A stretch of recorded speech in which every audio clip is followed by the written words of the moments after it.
Hindi natin ito inilabas mga ka-agri. Dito na lang talaga magkukumpay. Kasi itong si Twilight ay talagang napakalaki ng chance na mga anak siya ngayong araw. May kunting gumalabas na sa kanya na mga signs na mga anak na po siya. Talagang down na yung tiyan eh. Busog na busog yan kahapon. Pero ngayon talagang nakikita natin napakalaki na po ng chance na mga anak siya ngayong araw. Medyo lumubo ng konti yung kanyang tiyan at umiiyak-iyak niyan kanina. May sign na kanina na nag-labor yan. Binigyan natin ng dahon ng saging, ng bunga ng saging, kumpay at iba pa. Kumakain pa eh. Sige, pag gustong kumain, sige kain pa rin. Pero paminsan-minsan umiiyak-iyak na, ibig sabihin po may pagle-labor na talaga sa loob. Talagang nagpo-push na yung baby. Talagang may contraction na daw, yun yung mga term. Hindi natin alam kung ano pa ba yung mga term. Mayroon ng contraction daw kasi may lumabas ng sign sa kanya. Bilisan mong ano na yan, 7 cm, 8 cm, 9 cm. Alam ng mga nanganak yan. Ganun. So, yun po. Mamaya papakita natin sa inyo kung talagang labor time na niya talaga kasi nga kumakain pa eh. Bigyan muna natin ng pagkain para mayroon po sa kunting lakas mamaya sa kanyang panganganak. If ever na mga anak po talaga siya mga ka-agri. Sige po, sana ay safe siya at magiging malusog siya pa rin at saka yung anak niya mga ka-agri. Parang nag-uumpisa na po siya mag-labor itong ating inahing kambing. First time na itong mga anak, kaya salamat tayo kasi pag nanganganak siya ng daytime ay makapag-assist po talaga tayo sa kanya. Parang ayaw na nga gumalaw eh. Hirap na nga gumalaw eh. Dahil sa sobrang laki ng tiyan niya. Tingnan natin mamaya kung ano na baga maging situation na to. Pinalabas natin dito sa hallway para po mayroon siyang space na makapaglakad-lakad mga ka-agri. Nabibigatan na talaga sa katawan. Masakit pa naman yung front legs ng isa niyan kasi nga naipasok sa gitna ng dalawang sahig.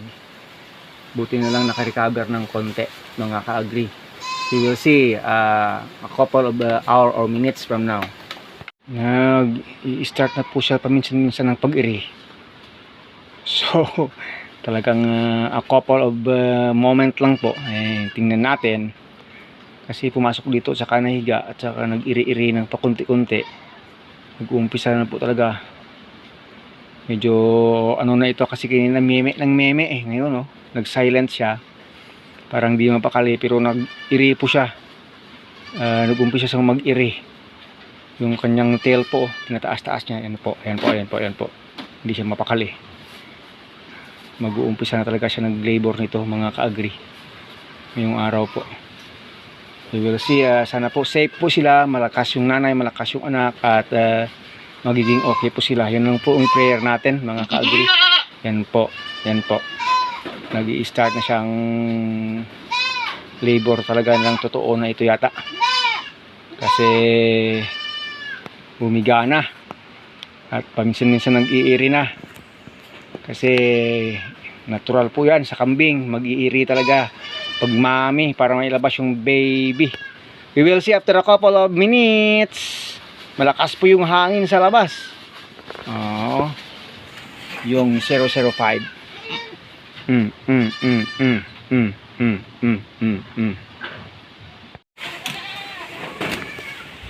not really beginning sa pag-labor po.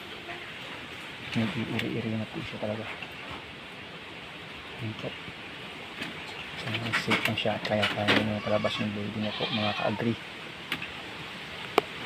Naman tayong ibang hindi na talagang magiging safe yung mother kambing at saka yung baby niya. Talagang kakahalibuligaw siya ngayong araw. Itong ating kambing na si Twilight, first baby niya. Hindi natin alam kung ilan, isa o dalawa. Kahit isa okay lang, kung dalawa okay rin.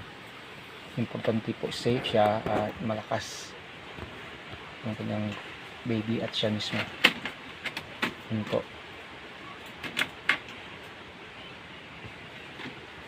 Matagal na ito kanina yung paiyak-iyak niya eh. Pero hindi pa sa start talaga ng iri ng ganito. Iri more. Malabas na yung baby.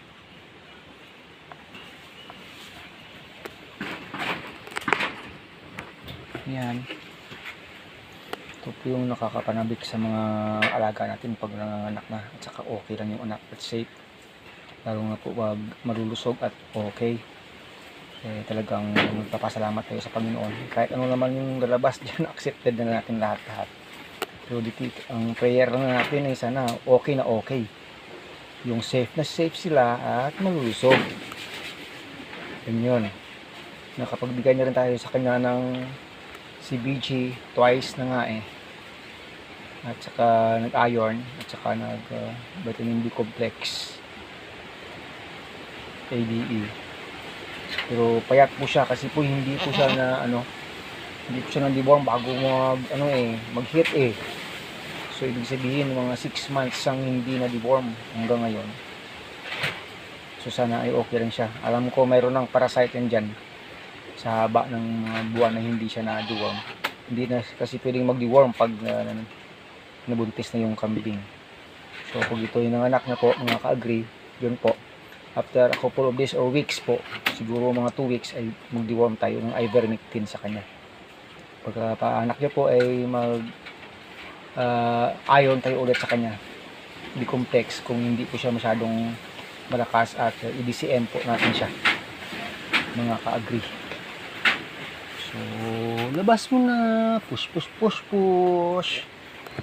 Push, push, push, push mo na. Push, push, push na. Huwag magtatagal. Kaya na iyak ng iyak. Ngayon hindi na umiiyak. Push na lang. Tingnan natin mamaya. Kasi malakas yung hangin sa ngayon. March 10, 2026. Ng ating kambing na si Twilight. Deliver. 3 pa more. Maya pag nalabas na yan, tulungan kita pag talaga kailangan. Pero pag ganyan, wala pa tayong magagawa dyan. Do it yourself, dahan-dahan lang. Masyadong malaki po yung tiyan niya Sabi ko nga, baka dalawa yung anak, pero kahit isa okay lang. Yung first baby kasi. Whoop. Ayan. Iri. Tugtungan natin mamaya mga kagri. Kung labas na. Kasi yaki Pag hindi ka sanay, yaki tingnan pag palabas baby tutulungan natin siya ng konti. Ibon amo kay mabata gid siya. Ibon amo na. Ayan. Ibon baby. Mabata gid. Sige salamat. Ilabas na po niya yung kanyang dalawang anak. Kabago-bago lang. Dalawa po talaga. Hindi pa natin alam kung babae o lalaki yan.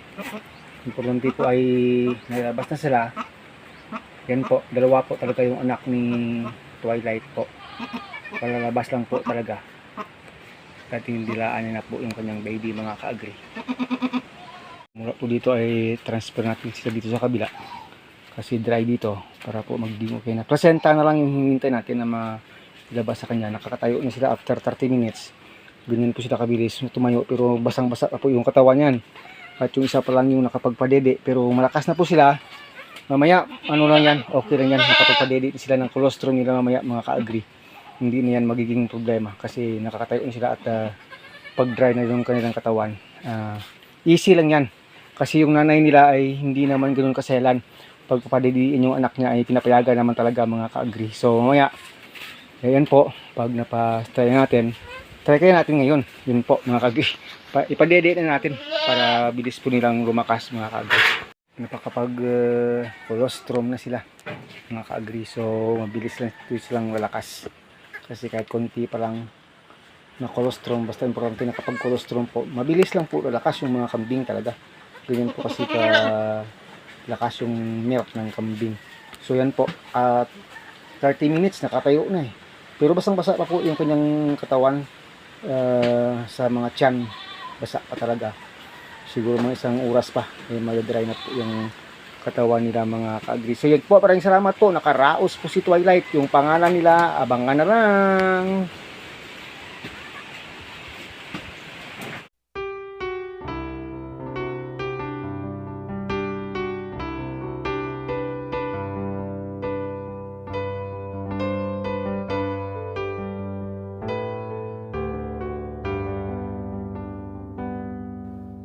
Listening through the distance, it's angelic in me. All the dreams tonight, my friend, never set them free. I was once like you before, where to begin? But I hold the dreams I have and never leave it there. When your doubts try to stand, He'll send you a helping hand. Your life is not just fantasy, all the dreams and be apart. Don't give up, never stop. He will help you reach His star. Though maybe you don't understand all the dreams and trust His heart.